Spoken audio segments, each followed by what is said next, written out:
Halo semua, Assalamualaikum warahmatullahi wabarakatuh. Selamat datang di channel Biba Pradika. Di video yang kedua ini, setelah kemarin saya membuat video mengenai asal-usul orang Lamongan yang pantang makan lele, dan yang kedua ini saya akan membahas mengenai video tentang orang Jawa dan orang Sunda tidak boleh menikah, mitos atau fakta. Yang belum nonton video kemarin bisa mampir dulu ya dan dilihat sampai habis. Kemudian jangan lupa tinggalkan subscribe-nya. Masa ya di video pertama aku kemarin banyak yang komen, kok kamu orang Lamongan gak apa-apa makan lele? Ya udah aku jawab gini aja, mungkin aku bukan keturunannya Boyopati. Buat kamu yang belum nonton video aku yang pertama, setelah ini nanti kamu mampir ke video aku yang pertama ya, ditonton sampai selesai dan jangan lupa di subscribe. Oke, kita lanjut lagi, kita simak videonya.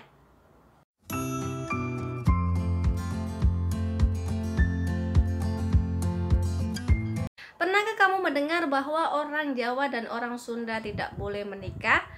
Katanya, kalau melanggar mitos tersebut akan mendatangkan kemelaratan, ketidakbahagiaan, atau bahkan tidak langgeng. Ternyata di balik alasan-alasan tadi ada sebuah kisah yang melatar belakangi. Kisah ini berasal dari tragedi Perang Bubat yang terjadi sekitar tahun 1357 Masehi. Kisah ini berawal dari sang Raja Majapahit pada masa itu, yaitu Hayam Wuruk, yang ingin mempersunting putri Dia Pitaloka Citra Resmi, yaitu putri kerajaan dari Pajajaran. Hayam Wuruk jatuh cinta kepada putri Dia Pitaloka ketika Hayam Wuruk melihat lukisan dari seorang seniman terkenal pada masa itu, yaitu Sungging Prabangkara. Selain jatuh cinta, ternyata Hayam Wuruk juga didorong oleh kepentingan politik, yaitu ingin mempersatukan kerajaan Majapahit dan kerajaan Sunda. Kemudian, tidak usah nunggu lama-lama, Hayam Wuruk mengirimkan surat penghormatan kepada ayahnya si putri Dyah Pitaloka, yaitu Maharaja Linggabuana, untuk mempersunting Dyah Pitaloka. Cie, langsung disunting ya. Kalau sekarang mau PDKT dulu, PDKT lama-lama nggak jadi. Setelah menerima surat dari Hayam Wuruk, Maharaja Linggabuana menyetujui lamaran dari Hayam Wuruk tersebut. Akhirnya Maharaja Linggabuana beserta putrinya dan rombongan dari kerajaan Sunda berangkat ke kerajaan Majapahit. Setelah sampai di kerajaan Majapahit, akhirnya seluruh rombongan dari kerajaan Pajajaran diterima dengan baik dan ditempatkan di Pasenggerahan Bubat. Maharaja Linggabuana datang ke kerajaan Majapahit dengan ditemani istrinya, kemudian bersama anaknya yang akan dinikahkan, yaitu putri Dia Pitaloka bersama sedikit prajurit. Menurut Kidung Sundayana, timbul niat dari Mahapati Gajah Mada untuk menguasai kerajaan Sunda. Gajah Mada ingin memenuhi sumpahnya yang dibuat ketika Hayam Wuruk belum naik tahta, yaitu Sumpah Palapa, yang isinya dia ingin menguasai seluruh kerajaan yang ada di Nusantara. Sebab dari berbagai kerajaan yang ada di Nusantara, kerajaan Sunda lah yang belum ditaklukannya. Mungkin dalam hatinya gini ya, wah kesempatan emas nih, Raja dan Permaisuri beserta rombongannya sudah sampai sini, nggak perlu jauh-jauh lagi kita menyerang kerajaan Sunda. Kayak gitu kira-kira ya. Dengan maksud tersebut, Gajah Mada membuat alasan dan menganggap bahwa kedatangan rombongan dari kerajaan Sunda adalah sebagai bentuk penyerahan diri dari kerajaan Sunda kepada kerajaan Majapahit. Gajah Mada mendesak Hayam Wuruk untuk menerima putri Dia Pitaloka bukan sebagai pengantin, tapi sebagai tanda takluk kerajaan Sunda.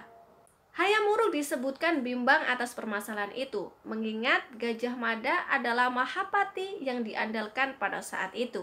Ketika Hayam Wuruk belum memberikan keputusan apapun, Maharaja Linggabuana akhirnya mengetahui niat dari Gajah Mada. Akhirnya Gajah Mada mengutus seluruh pasukannya untuk datang ke Pasenggerahan Bubat untuk mendesak kerajaan Sunda agar takluk kepada kerajaan Majapahit.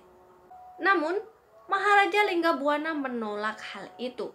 Akhirnya terjadilah perselisihan antara Gajah Mada dan Maharaja Linggabuana. Kemudian terjadilah peperangan yang tidak seimbang antara pasukan Gajah Mada dan Linggabuana, di mana pasukan Gajah Mada yang berjumlah besar melawan pasukan Linggabuana dengan jumlah yang kecil. Ya kan niatnya kerajaan Sunda tadi bukan untuk berperang ya, karena untuk menikahkan putrinya. Jadi pasukannya nggak seimbang. Maharaja Linggabuana beserta rombongan yang hanya sedikit akhirnya tewas karena berjuang habis-habisan melawan gempuran para pasukan Gajah Mada dari Majapahit. Sementara itu, Putri Dian Pitaloka melakukan bela pati atau bunuh diri untuk membela kehormatan bangsa dan negaranya. Selain hubungan Hayam Wuruk dan Gajah Mada yang merenggang, perang ini juga mengakibatkan putusnya hubungan antara Kerajaan Sunda dan Kerajaan Majapahit. Selain hubungan antara Hayam Wuruk dan Gajah Mada yang merenggang, perang ini juga memutuskan hubungan antara Kerajaan Majapahit dan Kerajaan Sunda. Setelah kejadian itu, akhirnya Kerajaan Sunda dipimpin oleh adik dari Putri Dian Pitaloka yang bernama Prabu Niskalawastu Kencana, yang sekaligus satu-satunya keturunan yang masih hidup, karena pada saat itu Prabu Niskalawastu tidak ikut perang. Prabu Niskalawastu juga mengeluarkan larangan bahwa putri Sunda tidak boleh menikah dengan laki-laki Jawa. Hal inilah yang menjadi tradisi turun-temurun yang hingga saat ini sisanya masih bisa kita rasakan. Namun ternyata kisah ini tidak memiliki bukti otentik dalam prasasti, bahkan dalam kitab negara Kertagama pun. Kisah perang ini tidak dituliskan, padahal kitab negara Kertagama ditulis pada masanya Hayam Wuruk. Sumber tertua dari kisah ini adalah dua karya sastra yang berbahasa Jawa yang berbentuk syair atau tembang, yaitu Kidung Sunda dan Kitab Pararaton. Tidak diketahui dengan jelas siapa yang menulis kedua kitab tersebut. Kedua kitab ini ditulis ratusan tahun setelah Kerajaan Majapahit runtuh. Dan jika dirunut lebih jauh lagi, ternyata kedua kitab ini diterjemahkan pada masa kolonialisme Belanda. Tidak pernah ditemukan kitab aslinya, yang ada hanya terjemahan dari kedua kitab tersebut.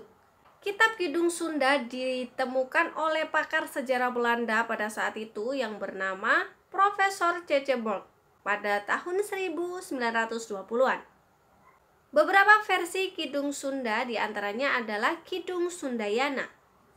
Kisah yang ada di sini adalah sebagai penjelas perang Bubat yang ada di Kitab Pararaton.